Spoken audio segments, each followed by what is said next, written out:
Hello, welcome to our channel. Now, let's make a continuous reading for this coming July 2020. Ang ating babasahan ay si Leo. What will happen to Leo this coming July 2020? Please watch if you are a Leo born in July 23 to August 22. This is your card. This is your zodiac. Okay? Okay.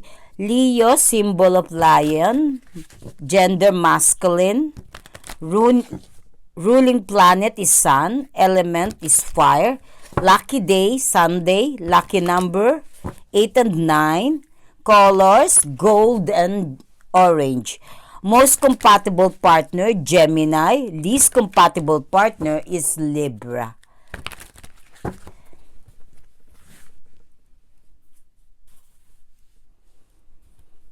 Okay, what will happen to you, Leo? This coming July 2020. What awaits you, Leo? Okay.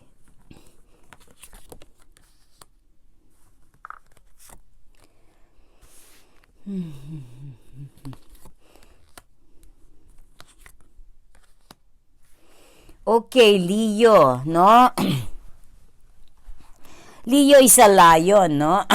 Mukhang eto, may nakita tayo na past na itong June ay may mga frustration si Leo.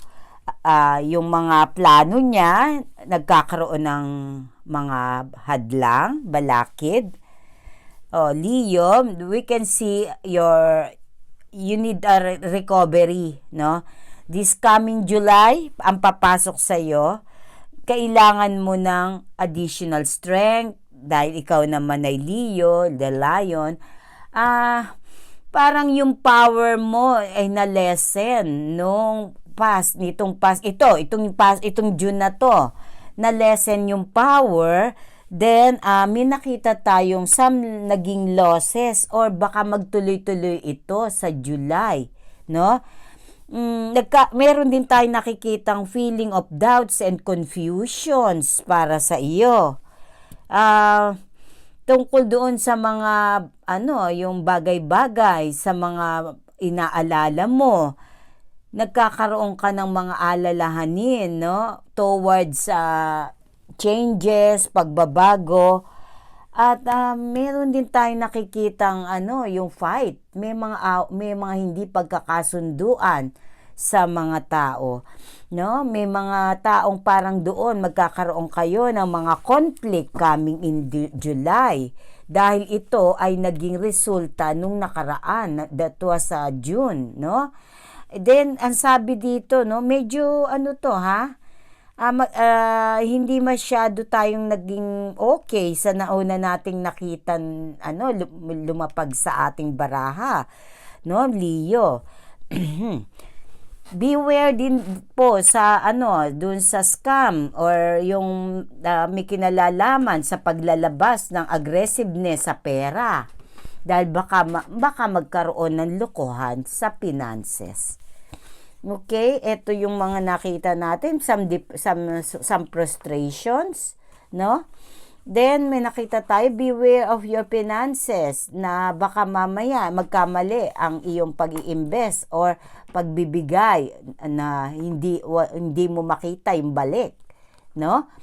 At nakita natin yung some frustrations towards yung mo, at nagkakaroon ka ngayon ng mga doubts and confusions tungkol sa mga susunod na yung mga pangyayari. Dahil may mga balakid, may mga humaharang sa mga plano. Mag-ingat din daw dahil may nakikita tayo, Leo, na susubukin ka, no? Ang iyong katatagan, susubukin. Ito, ang parating sa iyo ay mga pagsubok, no? Susubukin ang iyong talino, katatagan, at eto, may nakita din tayong yung piliin mo kung ano ba talaga yung sa tingin mong makakatulong sa iyo, no? at magdisposisyon ng tama, magdisposisyon ayon sa panahon, ayon sa pangyayari. Mahirap mong ipilit yung mga bagay na hindi mo mahirap nang i-recover. Kung napansin mo yung past na 2 to 3 months ago sa buhay mo, ay kahit anong pagpipilit mo ay hindi pa rin umubra, I think it's a sign for you to make a wise decision this time. Maging wise na daw sa mga susunod na desisyon coming in, Leo. So, next.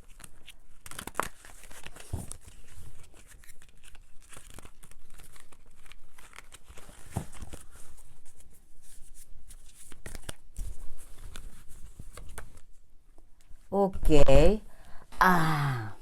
May nakita tayo dito na, yun nga, pagdating sa finances naman, ang napapansin natin dito ay mas maging maingat ngayon, no? Kung meron kang papasok daw, may papasok na financial, may papasok na pera ngayon sa'yo this coming July.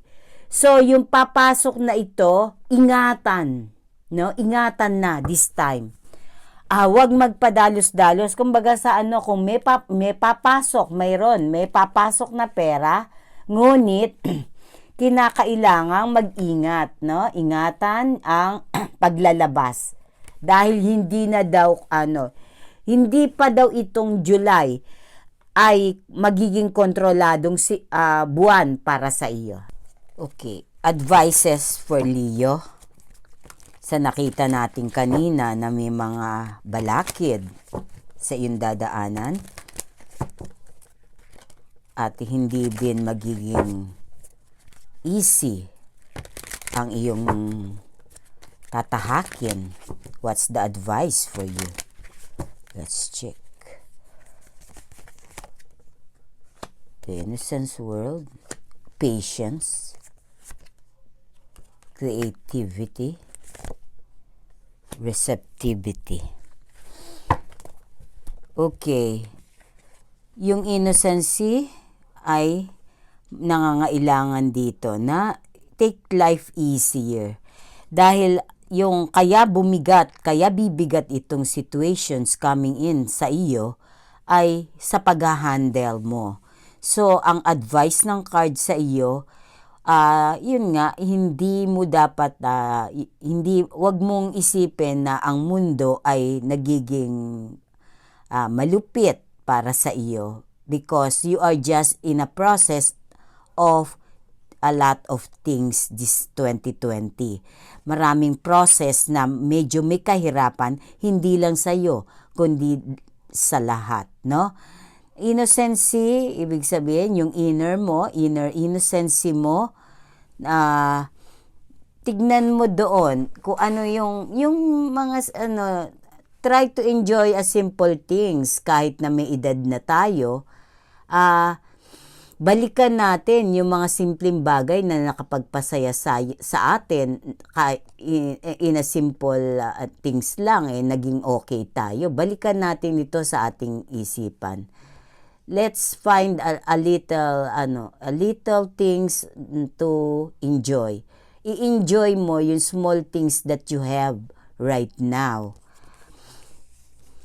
The patience, okay, ayan, yung sinabi natin, nasa cycle, kumbaga sa full moon, nagsisimula sa wax, no, paakyat sa full moon. So, ito yung patience mo, no, a 9-month cycle or a 1-year cycle. There is a cycle na kailangan mong pagdaanan coming in. No? It's only a process. So, itong July, medyo tough sa'yo, pero aakyat ka sa coming ng August, na unti-unti mawawala at magbabago ito.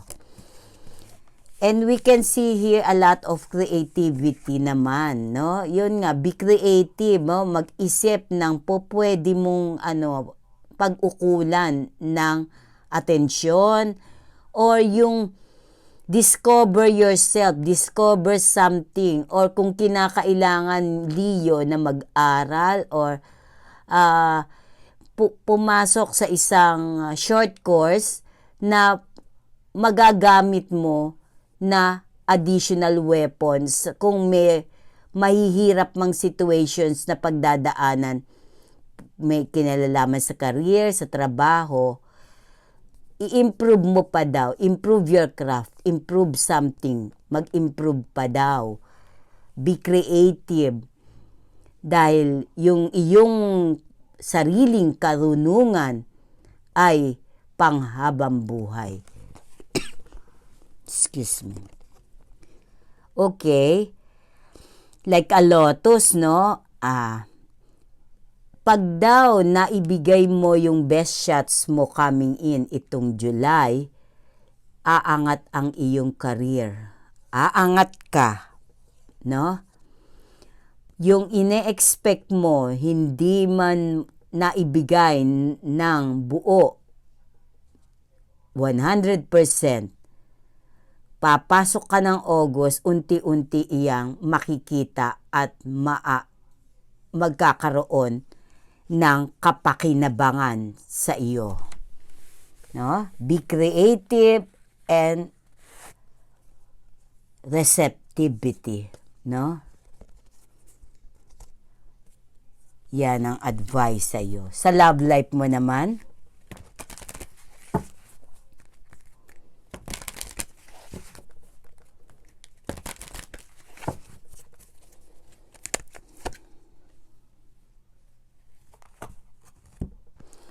okay, ito ang love life na sinasabi dito, no? If you are single, no?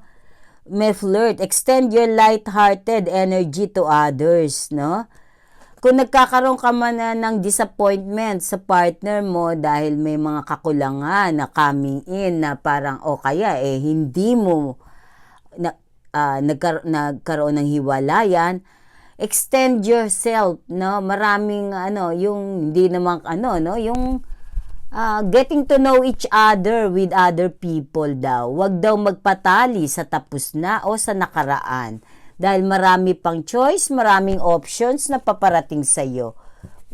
Ito yung sa single. Another thing is, okay, yan sinasabi dito dun sa mga nagkaroon ng mga frustration sa last ang sabi dito, yun nga, pag ang sign daw na yun nga, kahit ipilitin nyo, hindi uubra, walang chemistry. No?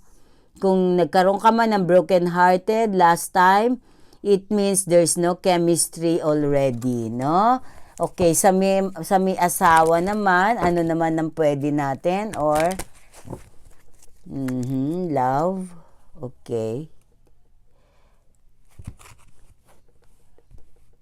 Okay, sa mga married, your love life benefits as you forgive your parents, no?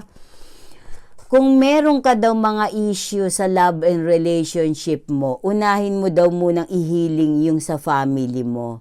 Dahil pag na-heal na daw yung sa family mo, the love life benefits and forgive your parents, no? Pag na-heal mo daw yung sa family mo, pati daw yung sa love and relationship coming in ay mahihil din. Kung meron man kayong mga difficulties, ay masosolve dito itong coming. Sinasabi dito, heal your relationship. This month, love, anong advice sa'yo? Heal your issues with your family. And it will not only benefited by the family, it will also benefit your love relationship to your family, your husband, your children, or iyong married life. Pwede rin sa mga in-laws ito. Thank you.